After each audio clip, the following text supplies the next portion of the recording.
Ito mga baby na itlog. Aba, may bagong tangkad. May papisa kayo? Bibi? Bibi nga. Dito limang bibi? Ha? Dito limang? Oo, dyan. Yan, may lalim pa dyan.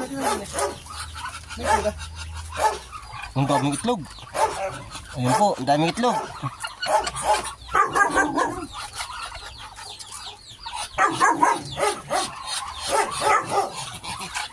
Yan, daming pasisiw. Hindi na tayo makapasok.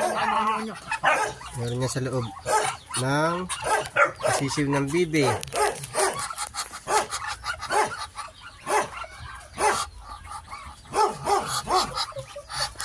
Anong pagkain ito? Fish?